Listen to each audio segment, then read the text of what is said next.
Oke, Assalamualaikum warahmatullahi wabarakatuh. Kenalkan, kami dari grup 1 akan mempresentasikan program kami untuk menyelesaikan case tadi nomor 12. Sebelum itu, perkenalkan nama saya Muhammad Marika Hidayah dari Teknik Elektro 2025. Case tadi ini adalah membuat sistem yang merekomendasikan pencahayaan adaptif dan penggunaan layout space untuk meningkatkan kenyamanan dan efisiensinya. Next. Berikut adalah input dan output yang diekspektasikan. Pertama, input adalah input ukuran jendela, spek lampu, furnitur dan speknya, waktu dan aktivitasnya. Lalu setelah diprogram dengan algoritma, akan keluar output yaitu kondisi lampu, kekurangan intensitasnya yang harus dilengkapi, lampu yang harus diperbarui, dan total konsumsi energinya. Permasalahannya adalah bagaimana cara maksimalkan rekomendasi output berdasarkan input yang diberikan. Next. Berikut adalah flowchart yang akan dijelaskan ketika codingnya juga dijelaskan. Next. Ini adalah bagian pertama dari programnya, yaitu pertama kita mengimport math, kedua kita membuat kelas furnitur yang di dalamnya ada nama, cahaya dibutuhkan, dan jarak jendela. Lalu kita membuat kelas kedua yaitu lampu pintar, yang dimana itu ada max intensitasnya atau max momennya, lalu max wattnya. Lalu ada beberapa metode seperti atur kecerahan, penggunaan energi, dan juga bermain saat ini. Perkenalkan, saya Viko Adibrata dari Teknik Komputer akan menjelaskan mengenai ruangan, kelas ruangan. Dalam sebuah ruangan terdapat lampu dan daftar furnitur, yang mana ini menyimpan beberapa lampu dan furnitur. Selanjutnya ada dev tambah lampu dan furnitur yang berguna untuk menambahkan sebuah lampu dan sebuah furnitur ke dalam sebuah array, dan ada juga fungsi untuk menghitung cahaya alami. Dan yang mana jika sampai jam 6 sore, 6 pagi sampai 6 sore, yang mana itu ada cahaya alami dan puncaknya jam 12 yang dimasukkan ke dalam variabel, maka kita bisa menghitung intensitasnya menggunakan rumus jam dikurang puncak pangkat 2 per 2 dikali variasi pangkat 2, yang mana itu akan dikembalikan dari sebuah fungsi. Jika ruangan tersebut pada malam hari, maka tidak ada cahaya alami, maka fiturnya nol atau intensitasnya adalah nol. Next. Selanjutnya ada sistem rumah pintar, yang mana di dalamnya terdapat ruangan. Dalam ruangan juga terdapat furnitur dan lampu, yang mana terhadap jam dan mode aktivitas. Jika ada cahaya alami pada siang hari, maka kita hitung menggunakan fungsi dalam kelas ruangan tadi, dan juga kita menghitung berdasarkan setiap furniturnya. Cahaya alami di setiap furnitur kita simpan di gian, kita juga hitung target lux-nya atau furnitur cahaya yang dibutuhkan. Ini cahaya yang dibutuhkan untuk setiap furnitur. Jika aktivitas penghuni dalam keadaan tidur, maka kita tidak membutuhkan cahaya atau lux-nya adalah nol. Jika penghuni dalam keadaan bersantai, maka kita membutuhkan cahaya atau kecerahannya adalah 100. Kekurangan adalah selisih antara cahaya yang dibutuhkan dan cahaya yang sudah tersedia. Lanjut. Perkenalkan mau Kang dari Teknik Elektro 2005. Di sini kita bisa lihat kalau apabila kekurangannya itu lebih kecil atau sama dengan nol, artinya cahaya alami dari matahari sudah cukup, maka lampu tidak harus dinyalakan. Apabila masih ada kekurangan, maka lampu utama kita akan ambil dari sini, dan kita akan melihat rasio atau berapa persen lampu yang dibutuhkan, dan kita akan masukkan ke sini, yang mana maksimalnya ke 1. Nah, apabila rasio yang dibutuhkan itu lebih dari 100%, maka kita akan memberi peringatan, dan habis itu kita memberikan saran. Nah, apabila ada suatu furnitur yang mungkin membutuhkan cahaya yang lebih banyak, maka kita akan men-set itu sebagai variabel yang paling tinggi. Nah, setelah itu kita akan lihat uh, untuk setiap lampu di sana, dan melihat apabila ada lampu, untuk setiap lampu di sana kita akan menghitung berapa energi total yang diperlukan. Dan setelah itu kami akan nge-print di sini dengan total konsumsi energi.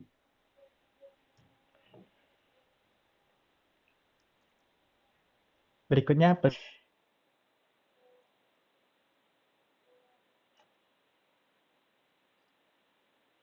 perkenalan menggunakan untuk memberikan rekomendasi untuk setiap peletakan barang dalam sebuah ruangan. Yang pertama, jika kita cek dulu jika tidak ada furnitur dalam daftar furnitur yang mana terdapat dalam sebuah ruangan, maka kita print belum ada furnitur sebuah ruangan dan capture. Berarti fungsi langsung selesai, tidak ada rekomendasi yang harus diberikan. Tetapi jika ada furnitur, maka kita periksa satu-satu untuk setiap furniturnya. Jika furnitur adalah sebuah pertama kita harus membuatnya dalam huruf kecil agar bisa dimasukkan ke dalam sebuah kondisi. Jika meja atau sofa kita letakkan di dekat jendela untuk memberikan cahaya alami, jika benda tersebut adalah kursi, kita letakkan berpasangan dengan meja atau menghadap kepada jendela. Jika barang tersebut adalah lemari atau rak, maka kita letakkan di mendapat ke dinding. Jika barang tersebut adalah kasur, maka kita letakkan di pojok ruangan. Dan jika tidak merupakan dalam sebuah daftar list benda tersebut, maka tempatkan di area yang tidak menghalangi jalan. Saran tersebut kita print dengan daftar nama furnitur yaitu yang berisi 20 karakter. Oke, lanjut. Baik, perkenalkan nama saya Muhammad Yuda Utama dari Teknik Komputer 2025 akan menjelaskan bagian kode program pada bagian input dalam program case study ini. Yang pertama, user dapat menginput ukuran jendela dan selanjutnya ukuran jendela tersebut akan masuk sebagai parameter dari kelas ruangan yang akan disimpan ke dalam variabel ruangan pengguna. Lalu user dapat mengisi maksimum intensitas dan daya dari lampu tersebut. Lalu melalui kelas lampu pintar, maksimum intensitas dan daya dari lampu tersebut akan dioperasikan melalui kelas lampu pintar yang nilainya akan disimpan ke variabel lampu utama yang menjadi parameter dari metode tambah lampu. Dan setelah itu lampu akan ditambahkan ke ruangan pengguna. Selanjutnya, untuk menambah furnitur, jika pengguna atau user memilih yes, maka pengguna dapat memilih nama furnitur, cahaya furnitur atau intensitasnya, lalu jarak furnitur. Lalu jika user memilih furnitur baru atau ingin mengisi, maka user dapat mengisi kembali nama furnitur, cahaya furnitur, dan jarak furnitur. Lalu pada variabel controller terdapat kelas sistem rumah pintar yang menggunakan parameter dari variabel ruangan pengguna. Setelah itu user dapat mengisi jam dan aktivitasnya, yaitu dari 24 jam dan aktivitasnya sedang tidur, santai, atau kerja.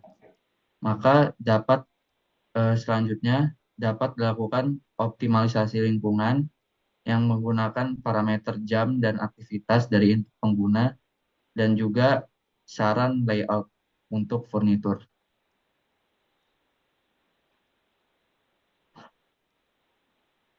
Perkenalan lagi, Maufin Kang dari Teknik Elektro 2025. Sekarang saya akan memberikan beberapa contoh dalam program kami. Oke, pertama kita akan memberi suatu situasi di mana cahaya alaminya cukup. Pertama kita masukin berapa ukuran jendela. Setelah itu, misalnya kita buku 1000. Apa lampu ya, area 1000. Ya, setelah itu gayanya 17. Dan kita mau tambahin satu meja. Nah, misalnya mejanya cuma 100 gram.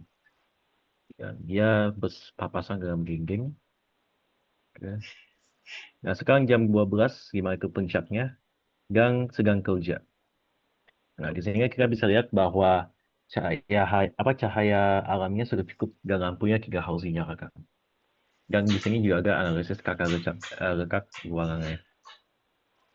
Nah, setelah itu kita akan lihat apabila lampunya harus dinyalain. Sekali lagi.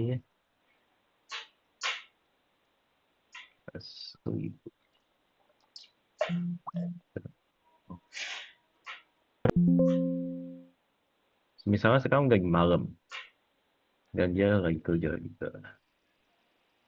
Nah, di sini kita bisa lihat bahwa karena sudah jam 8 malam, cahaya alamnya itu gak ada, maka lampunya harus dinyalakan. Nah, sekarang kita akan coba melihat apabila lampu dan cahaya alami tidak cukup.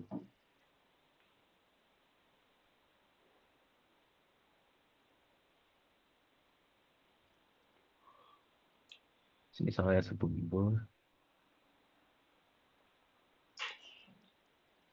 Terus, nah, di sini kita bisa lihat bahwa lampunya itu sudah nyala 100%, tetapi masih kurang sekian lux. Sehingga masih tidak optimal. Nah, di sini apabila saya di sini kekik tidur atau sangkai, maka Kalekuxnya akan menjadi 0 ke 100. Sehingga tidak perlu menerangkan semua fungsi di tempat di ruangan tersebut. Sekian dari kami, terima kasih.